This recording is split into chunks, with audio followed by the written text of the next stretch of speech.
Hello, mortgage fans. So back again for another week for a mortgage market update. And this week we look at sort of two main things really. Firstly is that my company, Rose Capital Partners, turns seven. Quite scary what's happened in the last 7 years. And I'm going to look also at the changing nature of the branch structure within banks. So that's traditionally how people would have got mortgages going to the bank, but obviously that's changing quite significantly. So the first point then is around our seventh birthday. As I mentioned, if you just think about what's happened in the last 7 years, it's pretty crazy. We've had things like major stamp duty reform, which cover things like de-enveloping of high value properties specifically. Then you have massive things like Brexit. That's never happened before. Then we had COVID, which is obviously one of those sort of major sort of things that doesn't happen very often.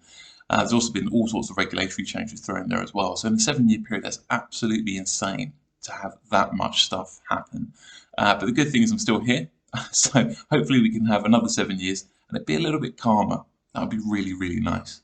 But the main thing I want to talk about this week is branch closures, because this came up in the press again last week as Santander announced they're closing 100 branches.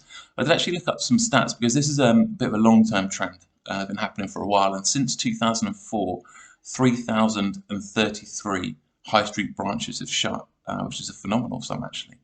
And it just sort of shows really the changing nature, particularly financial advice, but also sort of how banking is changing.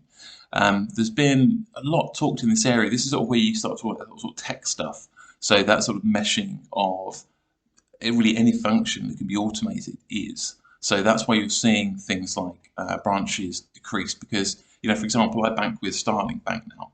Weirdly, I got a check sent through the post of the week and didn't know how the hell to pay it in, but all you do is take a picture with your camera, it's credited to your account. I don't need to walk to a branch to do that. Mortgage advice, even more so. Why do people want to take time out during their day to go to what are very uninspiring places to see Mrs. Miggins paying her 50p, lottery? It just sort of doesn't really work. Whereas actually now what you can do, particularly with mortgage advice, is you can talk to one of our guys whenever and however you want. So if you want a telephone call, you want a video meeting, really convenient, do it at a time that suits you. So it's no surprise that branches are shutting and the very nature of banking is changing. It's sort of inevitable. One guy who got a huge man crush on at the moment is Naval, and he did a brilliant podcast with Joe Rogan a while back. It's like 2 hours long.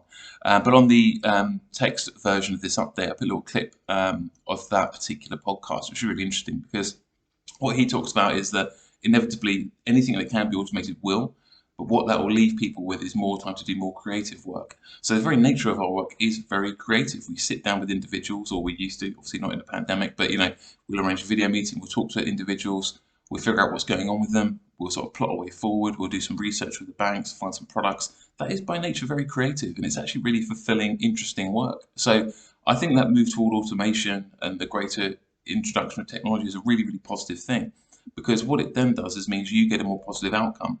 People don't just go to their banks and take the mortgage just because their mum or dad did. That's long since gone. I wouldn't even have a job if that's what people did. People compare products, they do things that are convenient for them. So things like mortgage brokers, IFAs, etc. It's just they're going to grow and grow and grow. So it's no surprise that 90% of mortgages come through brokers now. I think that trend's going to continue. And that's good because all the drudgery of what you do, so hence paying in checks, that's sort of by the by, and frees us up to do far more interesting work. So while it is quite sad to see branches shut, because I started my career in a branch in what was Cheltenham and Gloucester in High Holborn in 1999, which is quite a scary thought. That actually got swallowed up within Lloyds and actually is now a TSB. If you ever walk past there, that's where I started. So particularly a lot of mortgage brokers of my age or older would have started in a branch.